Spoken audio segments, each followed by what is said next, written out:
பாசிட்டிவாக பேசுகிற என்னென்ன கே ராமசாமின்னு சொல்லி ஒரு பெரிய நடிகர் இருந்தார். அவர் ஒரு பாட்டு வேணாம்னு சொன்னாங்க.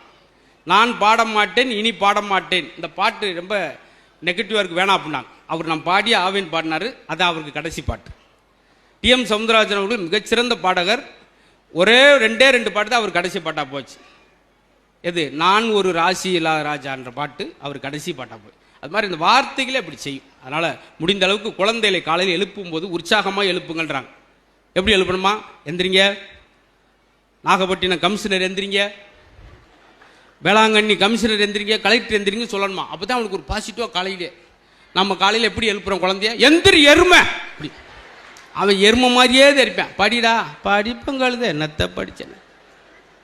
வெளிநாட்டில் பாருங்க, தாமஸ் ஆல்வா எடிசன் வந்து 1200 கண்டுபிடிப்பை கண்டுபிடிச்சிருக்காரு. எப்படி தெரியுமா? இந்த விஷயத்தை சொல்லிட்டு முடிக்கிறேன். ஸ்கூலில் சேர்த்து வராங்க எடிசனுடைய அம்மா. ஸ்கூல் வாத்தியார் பார்க்குறாரு. ஒரு வாரம் கழித்து ஒரு பேப்பரில் அந்த எடிசன் எழுதி கொடுக்குறாரு. அதை அவங்க அம்மா வீட்டில் வாங்கி பார்க்குறாங்க. அம்மா என்னம்மா சார் எழுதியிருக்காங்கன்னு கேட்குறா எடிசன். அதில் என்ன எழுதியிருக்கு தெரியுமா? இந்த பையன் மூளை வளர்ச்சி இல்லாதவன், முட்டாள், இவனுக்கு எதுவுமே சொல்லிக் கொடுக்க முடியாது, சொல்லிக் கொடுத்தாலும் புரியாதுன்னு எழுதி கொடுத்துருக்காங்க. இதை போய் அவன்கிட்ட சொல்ல முடியுமா? டேய் நீ பெரிய அறிவாளியாம்டா, உனக்கு சொல்லித்தரதுக்கு வாத்தியாருக்கே அறிவுலையா, என்னம்மா சொல்கிறீங்க அப்படின்னு அந்த பேப்பர் மடித்து புக்கில் வச்சுட்டு அம்மாவே தன்னுடைய எடிசனுக்கு சொல்லிக் கொடுக்குறாங்க.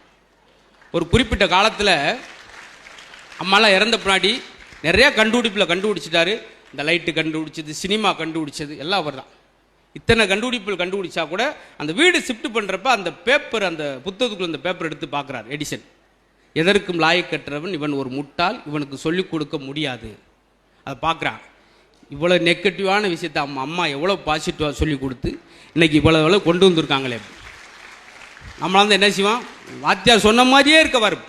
வெளிநாட்டு இத்தனை அறிஞர் விஞ்ஞானி இருக்காங்க. என்ன அர்த்தம்? போட்டி ஓட்டுக்கிட்டு எனர்ஜியை சொல்கிறாங்க, எனர்ஜியை வளர்க்குறாங்க. பயம் பிறந்தோட வெளிநாட்டில் சொல்லுவாங்களாம், நம்மளுக்கு பிரதமர் பிறந்துட்டான். உடனே அம்மா அப்படி சொல்லுவாங்க, சயின்டிஸ்ட் பிறந்துட்டான்னு சொல்லுங்க. போட்டி ஓட்டுக்கு வளர்க்குறது. நம்ம ஊரில் ஒரு பயம் பிறந்தோன்னா அம்மா சொல்லும், எனக்கு கொல்லியோட பயம் பிறந்துட்டான். உடனே அப்பா எனக்கு பிச்சை எடுத்து கூட கஞ்சி ஊற்றுவான். கொல்லியும் போட்டு பிச்சை எடுத்துக்கிட்டே இருந்தால் பிச்சை தான் எடுத்துக்கிட்டே இருக்க வேண்டியதான். அதனால் பாசிட்டிவாக சொல்லுங்கள், இதே போல் மகிழ்ச்சியாக இருங்கள், சந்தோஷமாக இருங்கள். ரொம்ப அருமையான வாய்ப்பு. அழகான முகங்களை பார்த்து எனக்கு உற்சாகம் கிடைத்தது. எப்போயுமே இறைவன் உங்களுக்கு இந்த மகிழ்ச்சியை தொடர்ச்சியாக கொடுக்கட்டும். துண்டு பண்ணுவதில் வாழ்க்கை, உண்டு பண்ணுவது அப்படின்வாங்க. விதைப்பதில் வாழ்க்கை, அன்பை விதைப்பது தான் வாழ்க்கை அப்படின்வாங்க. அது மாதிரி எப்போயுமே அன்பாகவே சந்தோஷமாக மகிழ்ச்சியாகவே இருப்போம். மகிழ்ச்சி எல்லா இடத்திலும் பெருகட்டும். ஏற்கனவே சொன்ன மாதிரி தான், பிறந்தோடனே தாயை அள வைக்கிறோம், இறந்த முன்னாடி சொந்தங்கள்லாம் அள வைக்கிறோம், இருக்கும்போதாவது மற்றவர்கள் மகிழ்விப்போன்ற நோக்கத்தில் தான் இன்றைக்கி நம்ம மாவட்ட ஆட்சியர் அவர்கள் இப்படி ஒரு ஏற்பாடு. பிறக்கும்போது தாயை அள வைத்து பிறக்க வேண்டும் ஒரு குழந்தை, இறக்கும்போது ஊரவே அள வைத்து இறக்க வேண்டும். ஐயோ போயிட்டானேன்னு சொல்லி அந்த மாதிரி எல்லாருக்கும் மகிழ்ச்சியான ஆண்டாக அமையட்டும்.